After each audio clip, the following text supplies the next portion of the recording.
Claudine. Speed. Il a grandi en tôle pour récidive. Il est rentré à 17 ans à force de ses fréquentations. Il est devenu barlou. Très agressif. Avec une lame, il ouvre des gorges de porc.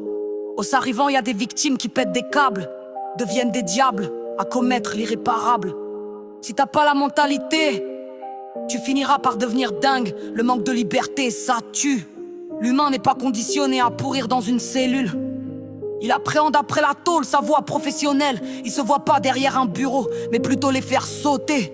Il parle en wesh et en codé, il se voit plâtré, sans les béquilles qui pourraient l'handicaper. Comme ce mec qui s'est retrouvé les mains broyées après qu'un explosif lui a pété au visage. Il a perdu connaissance, des connaissances qu'il a dans la bicra font que s'agrandir en occasion.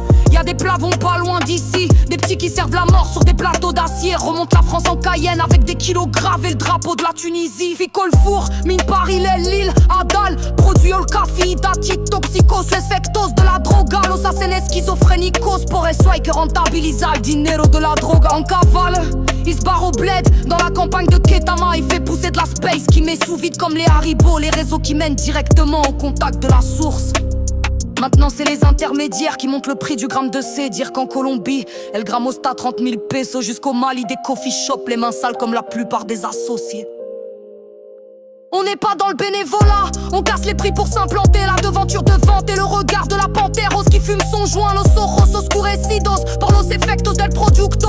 Comme au Kenya, Dira Léo attire des vieux dans la détresse pour vendre leurs reins pour 3000 balles qui revendent au marché noir 20 000 euros. Dira Léo n'est qu'une fourmi dans ce business qui s'étend jusqu'en Inde et l'Australie, et la porte de la drogue et du trafic d'esclavage de ces victimes venues d'Asie. Fidji, le point de transit pour ces réseaux criminels qu'opèrent jusqu'en Océanie, où la vente d'amphétamine a remplacé les gens à jeun. Le vice et la pureté de la drogue les détruit de l'intérieur, comme Zico fait que s'injecter avec des seringues contaminées dans sa caravane dans les hauteurs de Trouville-sur-Mer. Y'a des champs de cannabis, ça sent la beuh pas loin des roches noires. Ce toxico s'est fait péter à balancer tout un réseau drogue à la chaîne vers la cité de la Croix de Maillet. Les pharmaciens de la mort, vendeurs de méthadone, des opiacés sous ordonnance, du doliprane coupé à de la sissa, réputé la cocaïne du pauvre. Se vendent comme des 10 balles de shit à deux pas du quartier. Bademia tenus par des indiens qui vendent la mort dans des sauces algériennes. Direction la Bolivie, c'est pas pour une retraite spirituelle qu'ils y partent, c'est pour importer de la poca et du LS. Dans la forêt tropicale de Santa Cruz, ils créent de la synthétique, testée par des humains prêts à toute consommation. Pour 1500 bolivianos, dans des croisières non maudites comme le Titanic. Au port Civita Vecchia, des Tunisiens originaires de Marseille qui chargent la drogue sur des palettes comme des packs d'eau cristalline. Depuis l'époque de la tétine, il est dans sa bercée par Pablo Escobar, surnommé dans son quartier le Camero français. Porque mezcla colorante para cambiar le color de la cocaïna.